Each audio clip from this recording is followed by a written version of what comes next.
Right, moving on. Kickstarters, gents. Yeah. Yes. What do we look at first? Oh, let's look at the Dawn of Madness, simply because I'm cuddling a box right now. I'm like that. I am like that. Well, So it's what have we fully got? funded. Oh, I can't see it because Ben's in the way. Up. Oh my goodness, it totally is. Yeah. So the Dawn of Madness is essentially a prequel to Deep Madness that came out in Kickstarter a couple of years ago and sort of smashed everything. And it's all about gothic survival horror, so it's very much in the Call of Cthulhu feel of things. And so when they got the chance to go back, they've gone back into the same world, but started off the stories of what happened-ish, kind of, that set all the nonsense in Deep Madness off. So this is the house in the hill with creepy experiments that are happening that are sort of breaking realities and boundaries down. Jigsaw Yeah, puzzles what's going in on with the this? jigsaws? So I have a prototype Yes. of which there was still very much a work in progress when they sent it to us. But what you have is a game that plays out in chapters, and each of the chapters is one of the characters' stories. So you get where are we? You've got a little priest, a detective, Yeah. a farmer, and a nurse.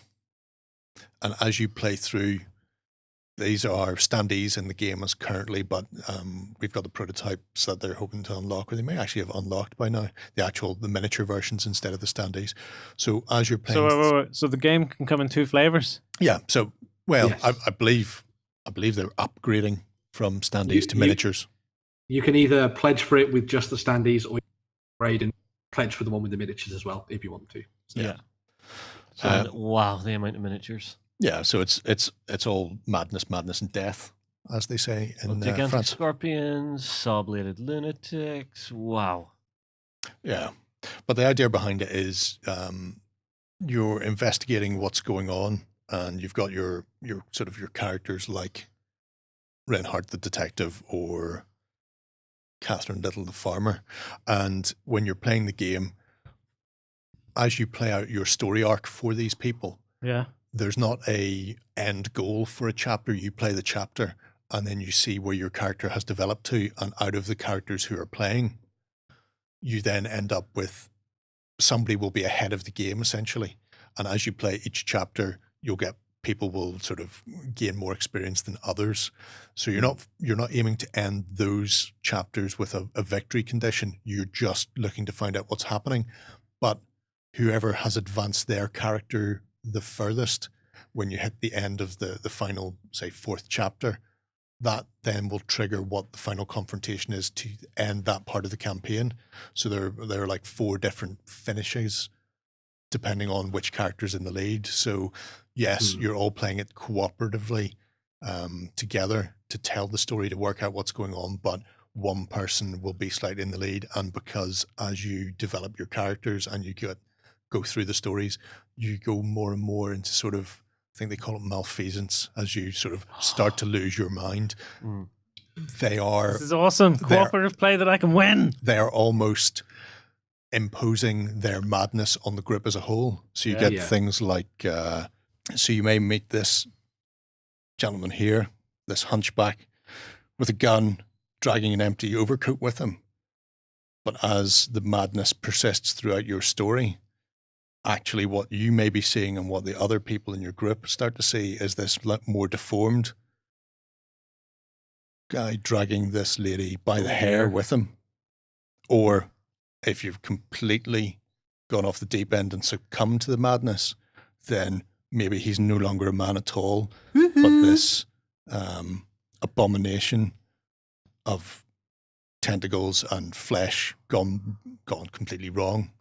And the idea is, it is a gothic horror game. What they're trying to do is to tell a story that forces the characters to actually start to get tense and feel every consequence of their actions in the game itself is actually imposing their own view of the world upon everybody else in the group as they sort of play out their stories, and the levels of the madness that the characters are at and the malfeasance that they come across as these unusual creatures sort of start to impose their presence on reality changes depending on whose storyline is sort of more advanced. Because one of the sort of elements they wanted to draw on as well is, as Jerry was saying earlier, there's like that kind of cosmic strangeness going on, that sort of eerie nature to things. And so you've got like an element of the uncanny going through, and the idea is that the characters that you play, those sort of wanderers, their reality is being sort of ripped apart and torn in different ways. And as you say, the characters will see things in different sort of through different lenses. One of the neat things, we were talking earlier about those puzzle pieces. They're sort of like fragments of reality, and those characters' reality that you'll be piecing back together as you go through the story and building up. So it kind of has this really nice physical element to it, where you're building back up a map of that character's mind and stuff as you're going, which I think is really cool. And it will be very interesting if they manage to get the kind of horror angle right for this, because it's something that we talked about before on I think it was an XLBS, where horror is really hard to do in tabletop form. So it'd be really fascinating to see whether or not Dimension can do that. So yeah, I don't know if they'll ever manage to get true horror, because you're not able to do the sort of the jump scares, but certainly the psychological, almost the Lovecraftian tension, cosmic horror. Yeah, where you're not deliberately scaring people, or people aren't leaping out of their skin at what's happening, but the tension that's building as the stories are being played out as part of the campaign should certainly, hopefully, come getting through sort from of getting sort of that unsettled view is a really interesting element. I believe we've got a load more meat right here in front of us. There's a lot. Because the box is chock-a-block from what I can see. Well, you can see there's the board layout there. You've got unusual creatures, let's put it like that, and they are very much creatures of flesh, but no real distinguishable shapes, although that may just be down to how people are interpreting things. So there are some things that are very much based on the level, and you can almost see sort of the way that the nurse carrying her tools of the trade becomes more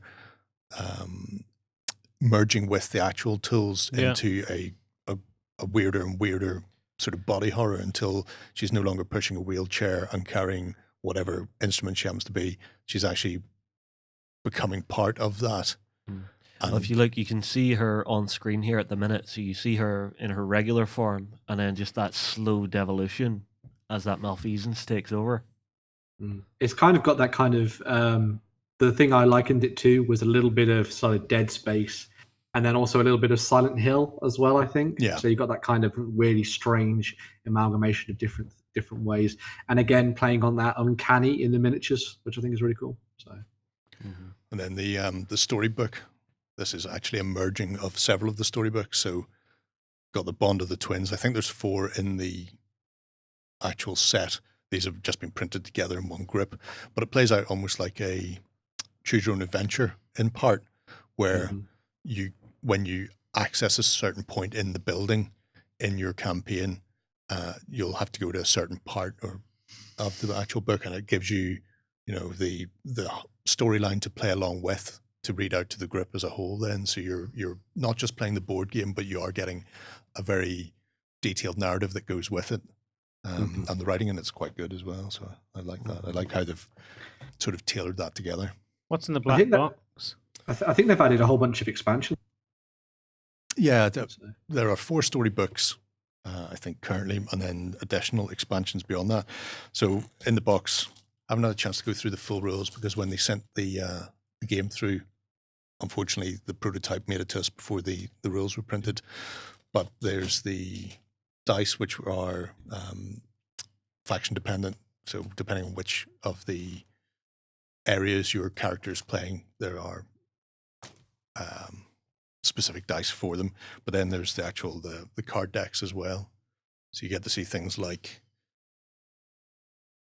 Frenzy decks, and then Queen of Madness. So the specific decks for the specific characters, depending on what level she's at. So whether she's the level 3 or just the level 2 Violent Mania, or just her base Onset of Darkness at 1. And then those determine the powers and abilities she will have available to her. So you can trigger end sort of bosses depending on where you've reached in the game. So they've sent us through the entire prototype. I'm hoping to get a chance to sit down with the rule set and actually get a good run at it and see whether or not we can do a bit of a playthrough. But I don't know whether we'll get the chance between the Kickstarter finishing and now, unfortunately. But it does work for 1 to 4 players as well. So there's a solo element to the game, which is really cool. So if you want to dive in and do this just by yourself, you've got that aspect to it. But then it goes all the way up to 4 as well. So. The control boards look kind of interesting.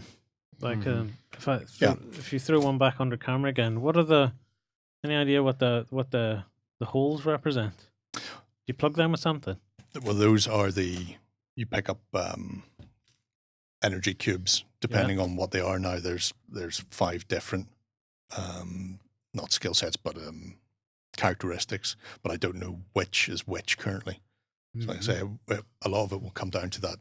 Fortunately, that rule book that I haven't had a chance to burrow into yet.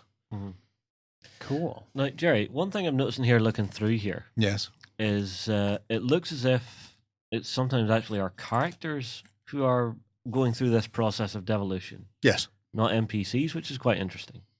Yeah, so for example, the unusual manic nurse may be the actual... the nurse. Yeah, so if you're not playing the full 4-player version, or if she happens to progress her storyline in a different direction than others, then she may turn out to be what one of the other characters is looking at as far as the actual... I see. I'm not going to say end boss because it's not a specifically progressive campaign. It's a narrative story arc. So the final events triggered in the final chapter depends on who's got to which position. So whether or not the detective is the one that is facing everybody at the end is, it comes down to how you've played out those previous chapters of your game. Yeah. Very cool. Very, very creepy game. I'm liking the look of this. Right. Yeah. Huge fan of Cthulhu-esque stuff anyway, so Cosmic Horror is always good fun.